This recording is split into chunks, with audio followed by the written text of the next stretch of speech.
अस्सलामुअलैकुम नाज़रीन, अमीर जिसरे आयो मेहरान टीवी न्यूज़ अयाम है रुखसार हैदर। सबका पर एक नज़र हेडलाइंस पे।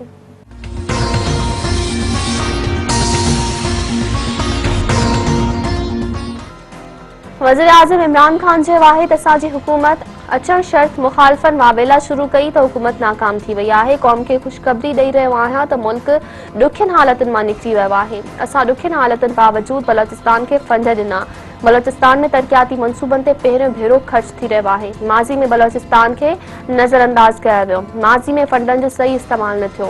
मुखालिफ चाहिनि पिया त असां नाकाम थियूं। मुखालिफनि खे ख़ौफ़ हुयो त असां मुआशी हालतूं बहितर कयूं त इन्हनि सां सियासी दुकान बंद थी वेंदा। हाणे मूंखे इन्हनि जो फिक्र आहे त उहे गॾु रहंदा या धार धार थी वेंदा। इरसाई सिंध में पानी मामले ते नओं तकरार शुरू। इरसा पारां सिंध के घुर्बल पानी जी डेटा ॾियण बदिरां सिंध जे आपाशी खाते के ख़त लिखी मई महीने जे 28 ॾींहं जी डेटा तलब।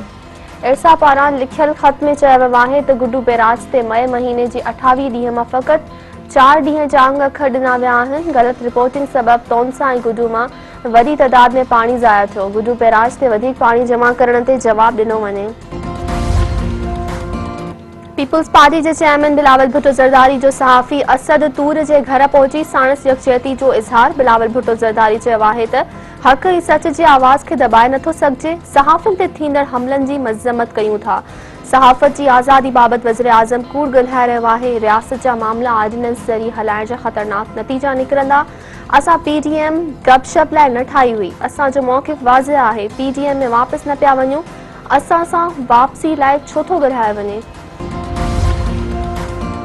कौमी असम्बली में मुखालिफ धुर के अगवान शहबाज शरीफ पानी के मामले ते ॻणती ज़ाहिर करे छॾी।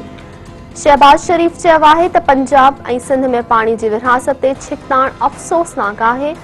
वफ़ाक़ी हुकूमत ऐं इरसा पानी के मामले ते पंहिंजा फ़र्ज़ अदा करण में नाकाम थी विया आहिनि। इमरान खान वफ़ाक़ी एकी ऐं इतिहाद के ख़तरे में न विझे। पानी की विरहासत हसास मामलो आहे। लापरवाही ख़तरनाक थी सघे थी।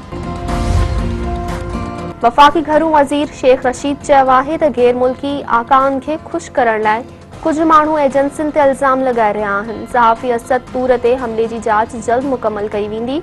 एक माण्हू जे वेझो पहुची चुका आहियूं। पीडीएम हाणे ख़त्म थी चुकी आहे। सब मीडिया खेॾी रहिया आहिनि। पहिरीं चयो हो त नून लीग मां शींद लीग निकिरंदी पर सभिनी मज़ाक उॾायो हो। सुध समाओ वारे वफ़ाक़ी वज़ीर फवाद चौधरी चयो आहे त ईंदड़ बजट में पघारदार तबके खे वॾो रिलीफ मिलंदो। महांगाई में इज़ाफ़ो थियो आहे पर ख़रीदारी सघ बि इन्ही शरह सां वाध थी आहे। उम्मीद त मुल्क ईंदड़ 2 सालनि में इमरान खान जी क़यादत हेठि मंज़िल जे वेझो हूंदो। कोरोना फ्रंट ते पाकिस्तान जी बहाली दुनिया खे हैरान करे छॾियो। कराची खां सवाइ समूरे मुल्क में कोरोना केसिस जी शरह 4% खां घटिजी वई आहे। मुल्क अंदर कोरोना वायरस विघे वधीक 71 ॼणा फोत थी विया। 1771 नवां केस आहे। मर्ज़ सबब हयातियूं विञाईंदड़नि जो अंग 20,850 ऐं मुतासिर मरीज़नि जो मजमूई अंग 9,22,824 थी वियो आहे। एनसीओसी मौजूद केस मस्बत अचण जी शरह 3.71% रही। सिंध हाई कोर्ट ॿेले खाते जी ज़मीननि ते कब्ज़े वारे केस में chief engineer Kotri barrage XEN जा गिरफ़्तारी वारंट जारी करे छॾिया। एसएसपी जामशुरो के चीफ इंजीनियर ऐं एक्सीएन के गिरफ़्तार करण जो हुक्म। जस्टिस आफ्ताब अहमद गोरड़ रिमार्क्स ॾिना आहिनि त तव्हां असल हारियुनि खे पाणी नथा ॾियो। कब्ज़ो कयल ज़मीननि खे पाणी फराहम करियो था। टंडू अलहयार जे ज़मींदार सरफराज़ निज़ामानी खे गिरफ़्तार करे पेश कयो वञे।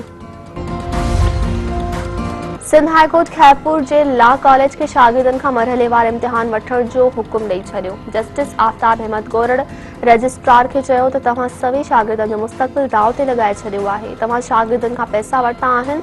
हुननि जा साल में 2 या 3 भेरा इम्तिहान करायो। अदालत जे हुक्म ते अमल न थियण जी सूरत में सख़्त कार्रवाई कई वेंदी। यूनिवर्सिटी सां लाॻापियल कॉलेज बंदि करण जो हुक्म बि ॾेई सघूं था। पोइ तव्हां मखियूं मारींदा रहंदव।